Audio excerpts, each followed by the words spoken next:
Caribbean shoreline of what Christopher Columbus dubbed Puerto Rico, the rich port, when he discovered it on his second voyage westward in 1493.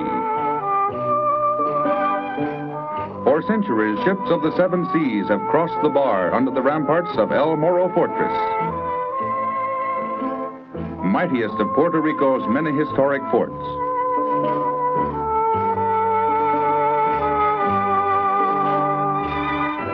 Guardians of this one-time Spanish-ruled island, which was ceded to the United States of America at the close of the Spanish-American War in 1898.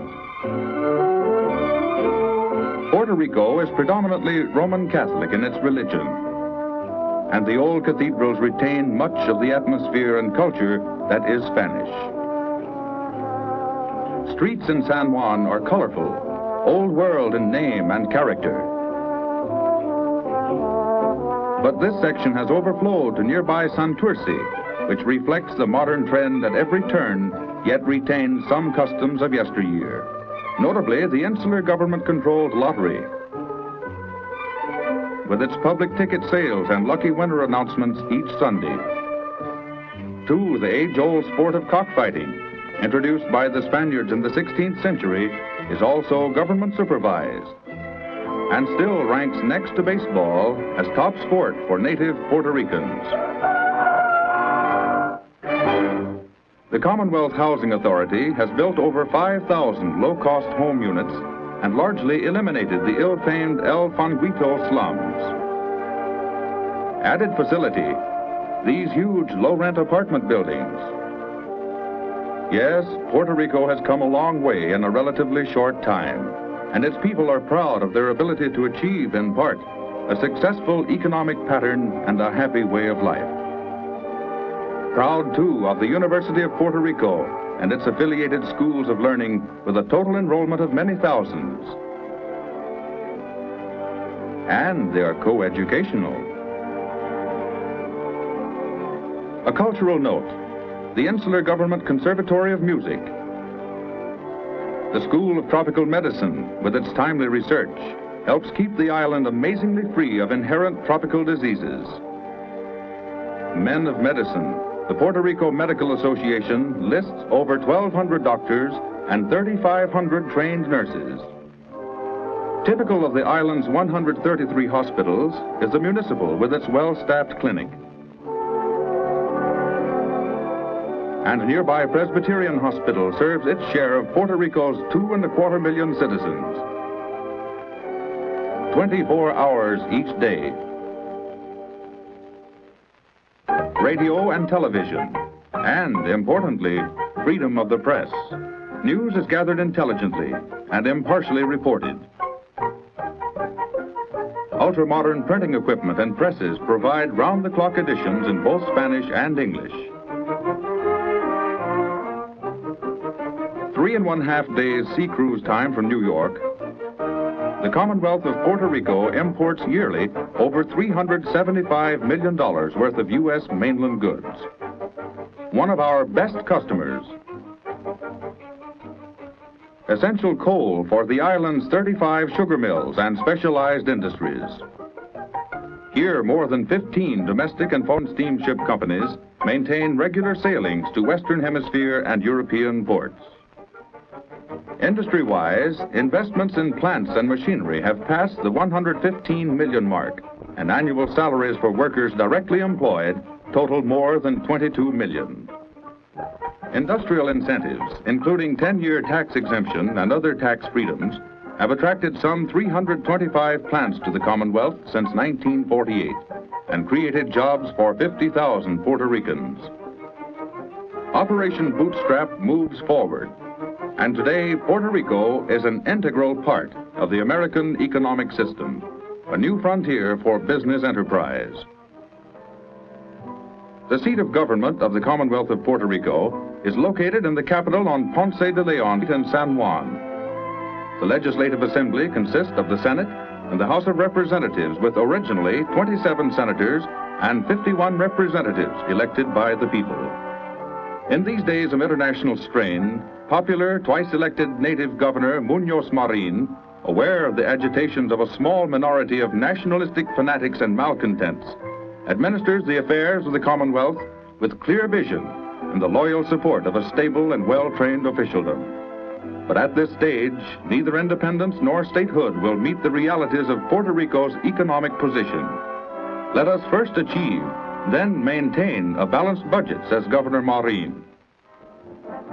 6 short air hours from New York City, Puerto Rico is the aerial crossroads of the Americas, and the newer air terminal at Isla Verde will accommodate the largest commercial planes, provide top facilities for world passenger and cargo travel. Ramey Air Force Base at Aguadilla, with its 2-mile runways, is a member of the Strategic Air Command, an all-important link in our outer defense pattern. Here, reconnaissance bombers and other craft are serviced by skilled maintenance crews. Many veterans of World War II and Korea are on the airman roster at Ramey. The air refuel crew runs through an inspection.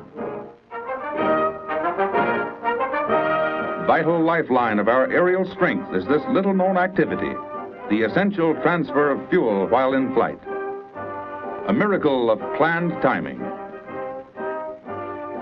An Operation Air-Sea Rescue is simulated, and this all-purpose helicopter takes to the air to team up with the faster SA-10 amphibian, which speedily locates and plots the position of the stranded men who flare signal from their distress raft.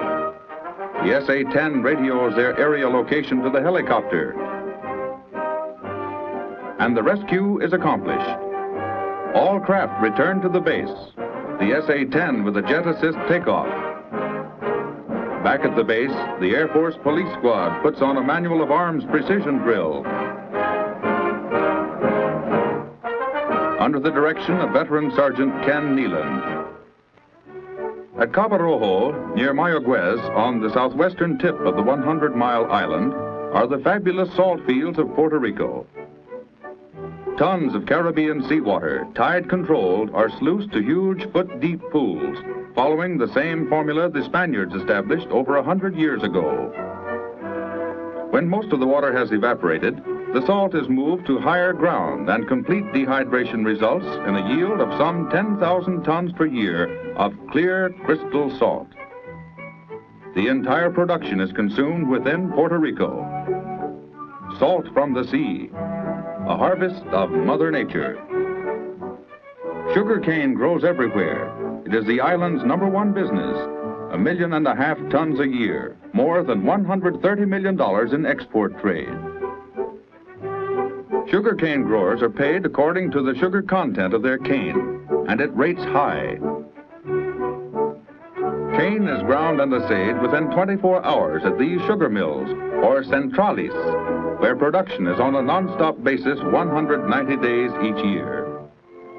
Pineapple plantations dot the island, generally between prehistoric mountain peaks where the soil is specially treated with fertilizer, germ killer, and nutrition.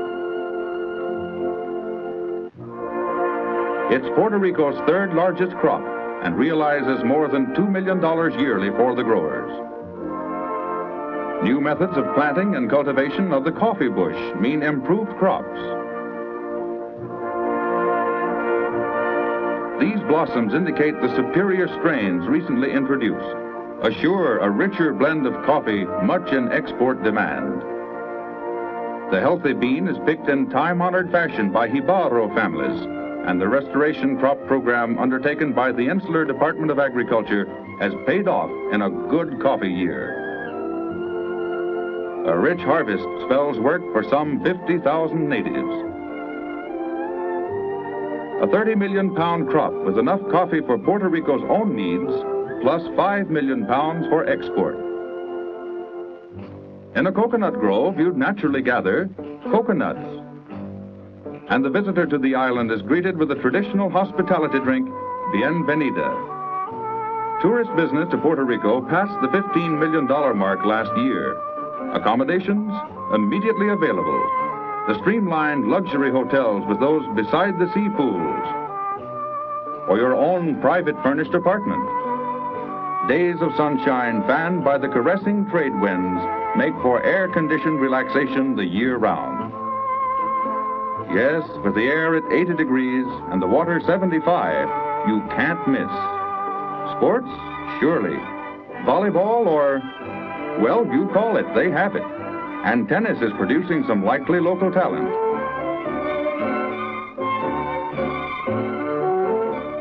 On our way up to the picturesque El Yunque Mountain Resort, we passed the village of Jayuya, scene of the recent ill-fated nationalistic uprising by the insurgents. This lookout atop a mountain peak, a relic of Spanish rule. Then the Caribbean National Forest, literally in the clouds. A paradise of lush tropical foliage where orchids grow wild and ferns are tree-size. The view from El Yunque is the most famous on the island. And in the distance, equally famous Luquillo Beach. Hasta la vista, and we'll be seeing you in Puerto Rico, USA.